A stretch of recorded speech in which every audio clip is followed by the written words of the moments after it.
Montana shows what appears to be an explosion in the sky over the city of Billings. Whew. Wow, we're still working to clear up what's happening there as the Chinese spy balloon was last spotted over Missouri, heading into Illinois. So we're not really sure if the two are related. We did hear earlier reports about a second balloon going into Canada, but we can't confirm. And the streaks in the sky could indicate an aircraft interception.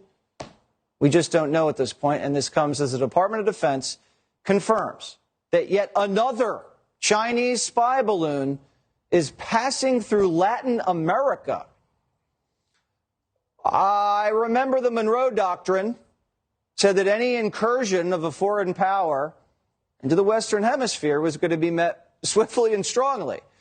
And it seems like we are just sitting back and watching Chinese spy balloons suck up all kind of intelligence, not only in North America, but now in South America. A second Chinese spy balloon has been spotted in South America, and now we see some sort of explosion in the sky over Billings, Montana.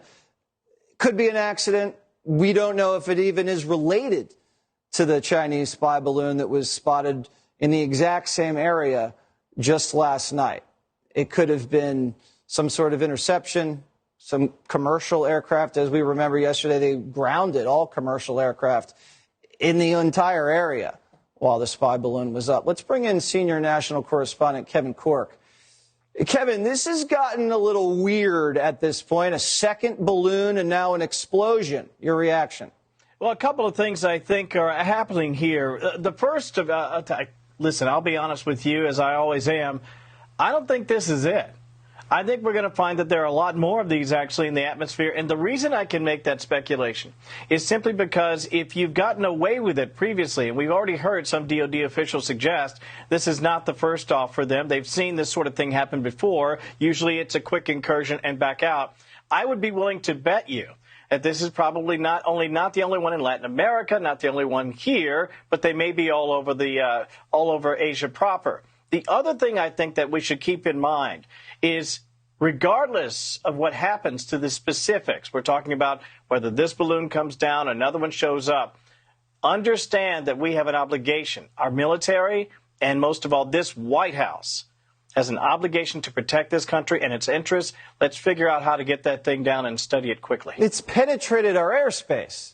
Yeah. It came across through Alaska and into Canada, our closest ally, and we're just going to watch it, and we're worried about debris hitting corn stalks in the heartland. It doesn't make any sense to me, Kevin. Yeah, I don't understand what's going on here. You go in, you bring it down, you study it, and you assess the situation. You can't help but wonder how other leaders in the White House might have handled this situation, I imagine, in a very, very different and probably incredibly aggressive manner. In part because this is our sovereign space, but also in part you want to send the message that you can't just fly anything over American airspace for days. I mean, who knows how long this thing has actually been up there. And I don't buy for a second, and I think I speak for most Americans, the argument that, well, we couldn't shoot it down over eastern Montana because of the debris field. It doesn't seem to make sense to me. There has to be more there to this, and hopefully we'll all find out together sooner than later.